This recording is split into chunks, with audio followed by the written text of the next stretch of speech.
কুয়ালালামপুরের এটা হচ্ছে China town.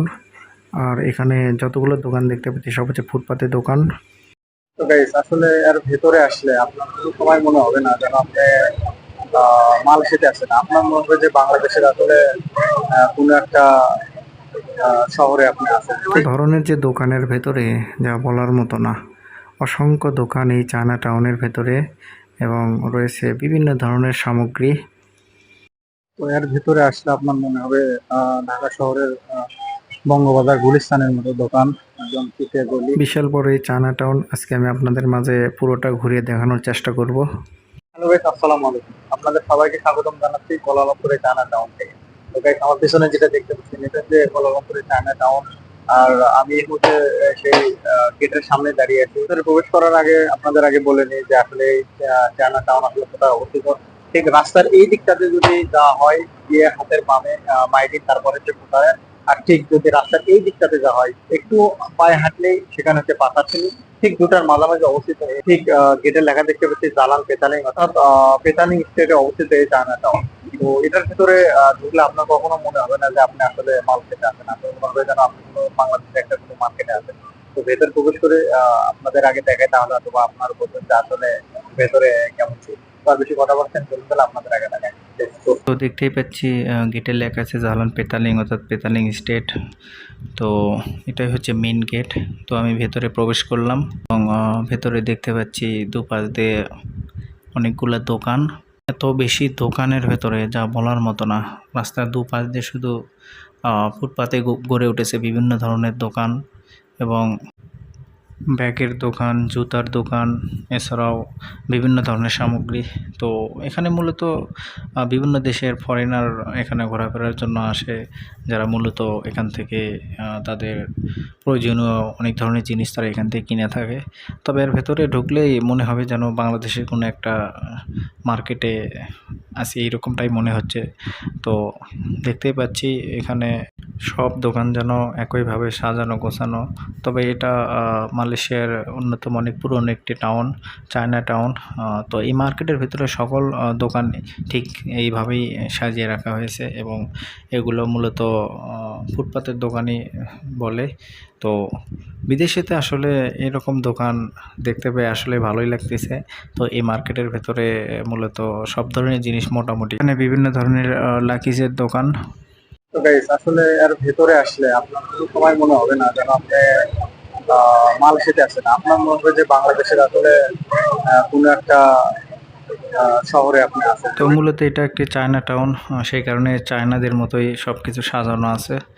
তো এটা হচ্ছে একদম মিডল পয়েন্ট, যেখানে আমি এই মুহূর্তে আছি দাঁড়িয়ে। এটা হচ্ছে মিডল পয়েন্ট। তো এখান থেকে আসলে দেখতে পাচ্ছি আসলে কত মানুষ এখানে, সবাই যেন এক জায়গায় হয়েছে। তার কারণ হচ্ছে মিডল একটি পয়েন্ট এখানে। আসলে এর ভিতরে এত পরিমাণ মানুষ, একদম বাংলাদেশের মতোই, মানে মার্কেটে ঢুকলে যেরকম মানুষের এত ভিড়, ঠিক সেরকম কোনো দিক দিয়ে কম না। তো এখানেও দেখতে পাচ্ছি আসলে অনেক ধরনের দোকান। তো এর ভেতরে আপনি আসলে অবশ্যই আপনার মাথা ঘুরবে, কারণ এর ভেতরে এত সামগ্রী আর এত পণ্য যা দেখলে আপনারও মাথা ঘুরাবে।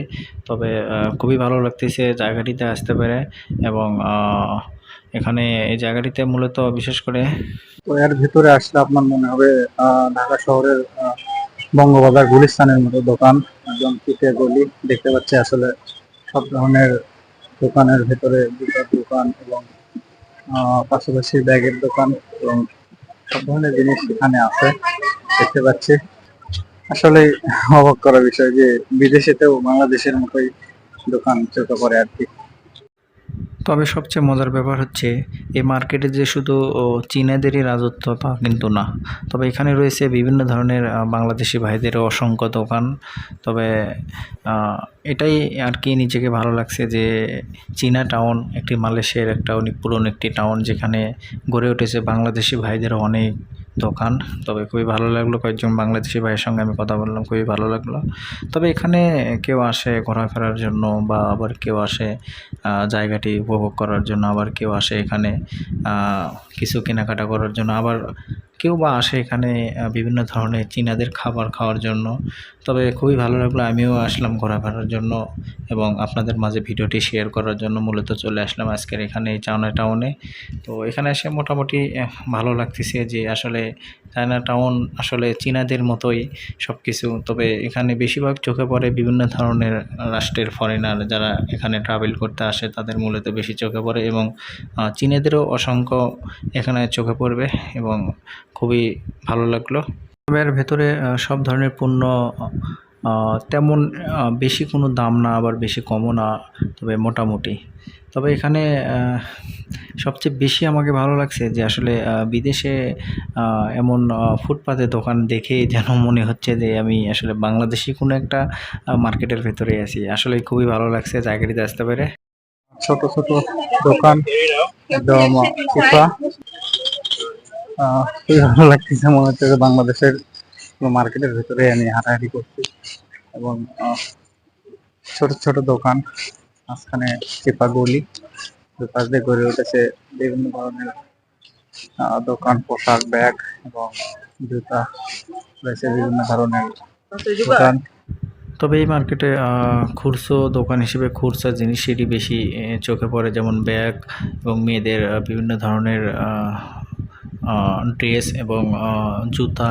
এছাড়াও রয়েছে বিভিন্ন ধরনের প্রয়োজনীয় জিনিস মানুষের, যা নিত্যদিনের প্রয়োজন আর কি। সমস্ত জিনিস মোটামুটি এই মার্কেটে বেশি চোখে পড়ে। তবে যতগুলো দোকান আছে সব দোকান যেন একই ক্যাটাগরিভাবে সাজানো হয়েছে। মূলত মার্কেটটা বিশাল বড়। আমি সেই অনেক সময় ধরে ঘোরাঘুরি করলাম, আমি পুরো মার্কেটটাই ঘোরাঘুরি করলাম এবং ভিডিওটি করলাম। তো আপনারা যারা মূলত মালয়েশিয়াতে আছেন, অবশ্যই আপনারা চাইলে এই জায়গাটিতে আসতে পারেন এবং ঘুরে দেখতে পারেন এবং খুবই ভালো লাগবে। তবে আমার কাছে যেন মনে হচ্ছিল যে আমি বাংলাদেশেই আছি। এই কথাটা আমি বারবার বলতেছি, কারণ আমাকে এখানে কোনোভাবেই মনে হচ্ছে না যেন আমি মালয়েশিয়াতে আছি। আমার যেন পুরোটাই মনে হচ্ছে যেন আমি বাংলাদেশে কোনো একটা মার্কেটে আছি। খুবই ভালো লাগতেছে। তবে বিশেষ করে বাংলাদেশের বঙ্গবাজার এবং গুলিস্তান ঠিক সেই রকমটাই মনে হচ্ছে এবং দোকানের পণ্যগুলো খুবই সস্তা, খুবই ভালো। মোটামুটি আপনারা চাইলে ঘুরে যাইতে পারেন এবং দেখতে পাচ্ছেন এখানে অনেক ধরনের মানুষ এখানে সবাই আসে ঘোরাফেরার জন্য। আর বিশেষ করে এখানে বেশি আসে ফরেনার, যারা মূলত মালয়েশিয়াতে ট্রাভেল করতে আসে, তারাই মূলত এই জায়গাটিতে বেশি আসে ঘোরাফেরার জন্য।